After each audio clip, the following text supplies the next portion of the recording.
Meal daw namin to sa Boracay. 307 ng lahat yan, guys. 29 lang tong meal to. Sa akin, 160 plus. 160. Meron na pong dalawang liempo. And then, isang cup ng rice. 20 pesos to isa. Yan na siguro yung cheapest meal namin dito sa Boracay. Kasi per meal dito, 300 plus. Ganyan.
We're here.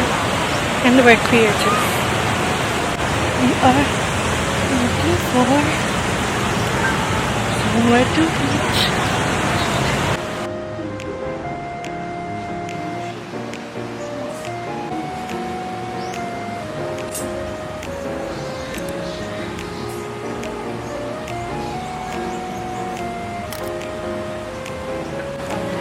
Dessert.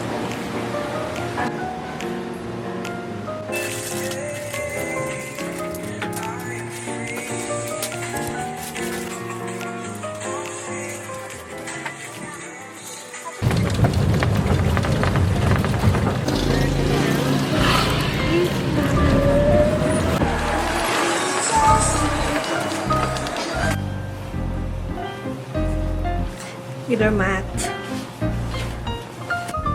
Wow, ang ganda.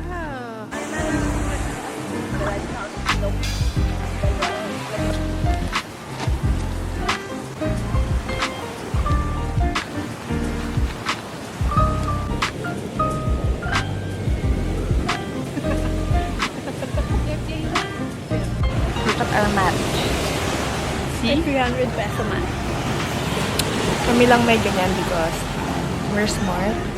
Yeah. Naghanap kami ng mura.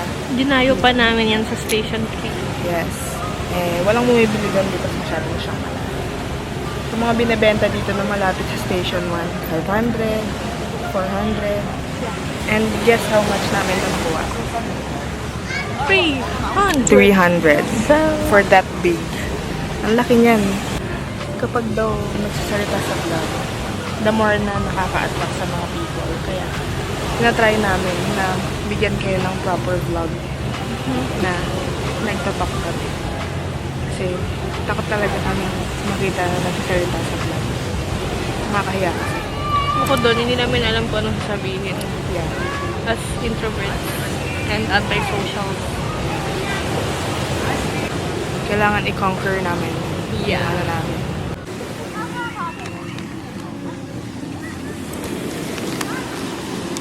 Wow, flat. Flat. Parang masarap siya.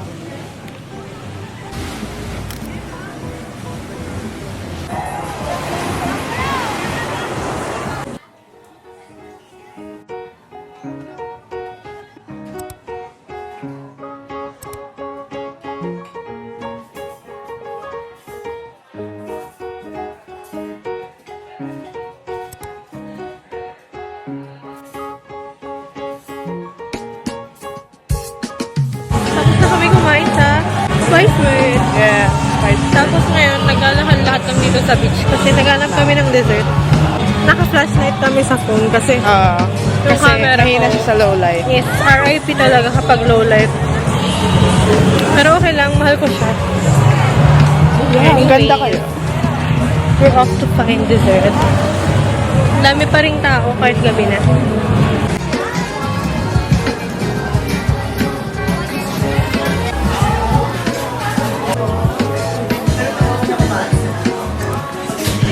So, binabait lang. Yeah. Okay. Like a burrito.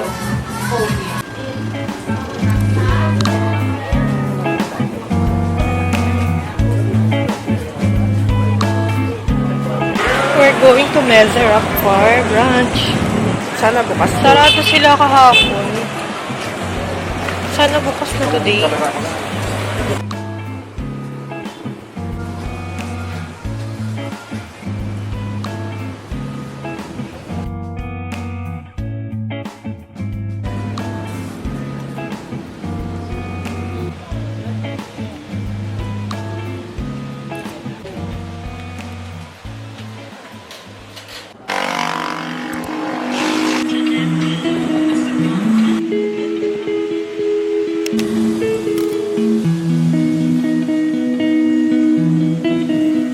We're in the middle of our land tour. Nag-land tour kami kasi di ba namin na-try? Kahapon. Tsaka nung isang araw. Wala kaming activity kasi nag-transfer kami ng hotel. Kaya today, meron na. What can you say about it? Nakakatawa kasi first time namin umalis ng Beach sa station. Oo. Punta kami dun sa yung Nakahigang tree. Ano siya dito? the famous photo spot. Nanggaling nga kami sa mangrove. Sobrang nakakahiya. Yun ang comment ko. Nakaka-culture shock kasi Alam niyo naman yung mga introvert. Oo, as introverts and antisocials. Pina-photoshoot kami ni Kuya, like legit photoshoot. Sobrang nakakahiya. Kasi di kami sanay. The famous coconut tree.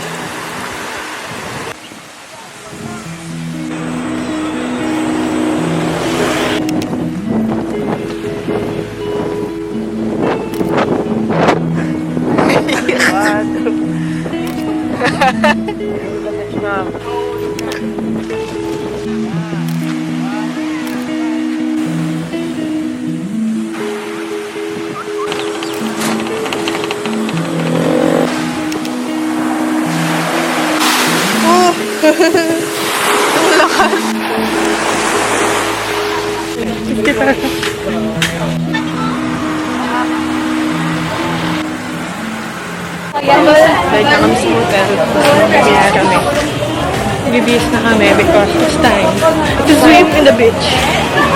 Ang masasabi ko sa land tour, maganda. Kakaibang experience kasi.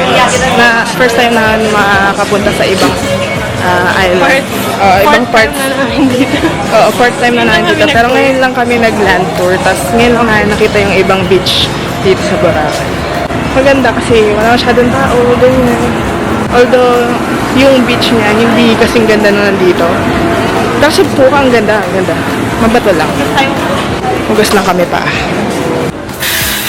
Pit. We're back at the tides. Ayun nga, first time namin mag-land tour. Kahit fourth time na namin sa Boracay. Okay naman siya, masaya. Tapos nag-private tour kami. Kay Kuya Glenn, na nakita ko lang sa TikTok. 1.5 for 3 hours. Tapos, private kaming dalawa. Medyo nakakahiya lang mag-picture-picture and such. Pero masaya naman. Oo, hindi kasi kami ma-picture ng mga people. Tara!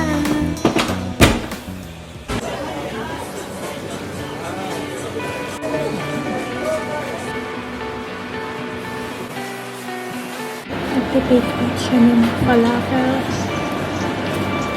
Babaunin niya sa beach. Happy kid with her falafel. Isang falafel. Thank you so much, ma'am.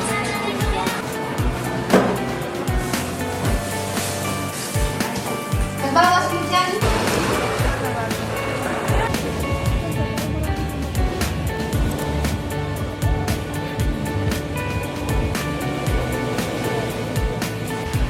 na yung sunset.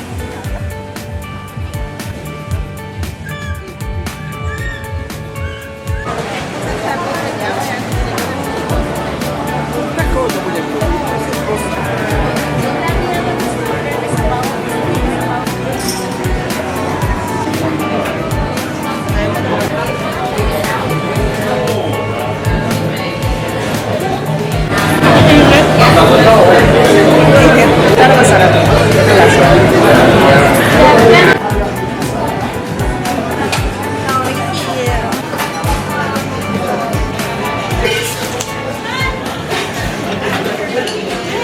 Kakatapos lang namin mag-dinner. And now, we're walking at the beach. Magde-dessert naman kami ngayon. Pero lalo ko yung mahal. Medyo wala na masyadong bukas. Yung mga cafe na may pastry, ganyan. Medyo malayo na sa amin. Eh, ayoko maglakad. Ayoko rin sumakay. Ayoko lumayo. In summary, wow. So ngayon, baka mag-ice cream na lang kami. Sa area. Ayaw na namin ng mga snowflakes, crab. Yun kasi yung mga usual. Gusto namin makatry sana ng mga bago. Yeah. Dessert. Kaso wala eh. Puro pasara na. Yung, eh gusto namin mag-dine-in kasi ayaw pa namin umuwi. Kasi very busog kami. Sarap ng Japanese food doon. What flavor are you having? I chose biscotta because you chose chocolate. Nag-sandcastle making competition kami. Ito yung castle niya. So, your castle. This is my castle. Wala pa akong castle because I am making hukay under this so that I can make a huge castle. Because you need a good foundation. Okay, and then my castle. Come. Kayo nang bahala mag-judge who won.